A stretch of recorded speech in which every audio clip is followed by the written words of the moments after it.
Today I'd like to speak a bit about this culture, this society that we've become more aware of as we dig through the rubble at a new site that we're dating back to approximately 2001-2015. This culture was diverse in their religious and ceremonial practices, and throughout the country's territory, in many cities, temples were erected for an extremely strange religious practice.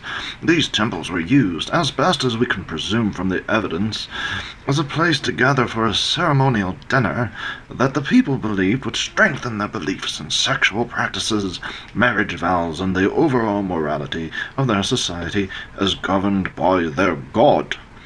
Now, priests of this order from around the country would encourage citizens to attend the temple and participate in the ceremonial meal. This meal would be the spiritual vehicle, if you will, in which the people would give power to certain spiritual, or perhaps more fitting, physical beliefs. Mainly that all sexual relationships should be between male and female, and if two would be married, it would be between male and female and no other. The people also believe that sexual practices should only take place between male and female, and these sexual practices would only be permitted within the bonds of marriage between a woman and a man, and practices of marriage or sexuality outside the bonds of marriage were prohibited. Ironically, the marriage rituals of these Christian-type people were fascinating, a myriad of Western European pagan beliefs that included white gowns and rings of power mingled with sprinklings of Christianity and indulgences and alcohol and strange dancing. Once again, it is ironic that many of these people who participated in marriage, as these believers defined so specifically, often participated in sexual relations with other people before the marriage took place. The temple of the chicken feasts made no requirement for attendance of the ceremonial feast. In fact, the evidence shows that the purpose of the temple was one of making money in the most efficient manner possible. Although many people attended the temple believing that it strengthened their and their country's spiritual well-being, many simply enjoyed eating the chicken.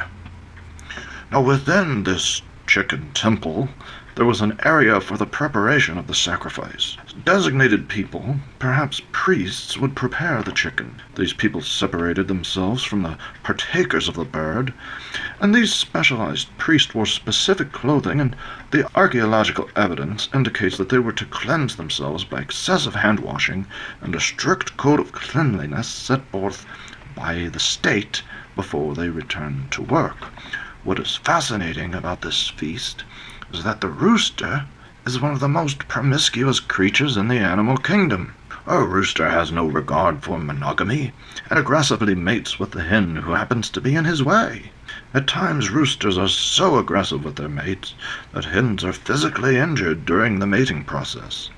The rooster has no regard for the size or age of its mate. In fact, it often attempts to mate with inanimate objects or other roosters of lesser physical stature. The rooster struts and calls while flaunting his dominion over hens and those less physically fit, and the rooster takes great pride in his plumage and sexual prowess. The participants in the sacrificial chicken meal would decry this same behavior in human beings, especially in same-sex relationships, whether they be monogamous, healthy, asexual, or none of the above. The participants in the chicken ritual also take great pride in their stance to support the temple. Those within the society who do not hold the same beliefs vow never to attend the temple, and the two factions would often pit themselves against each other in matches of words, protests, and political positioning.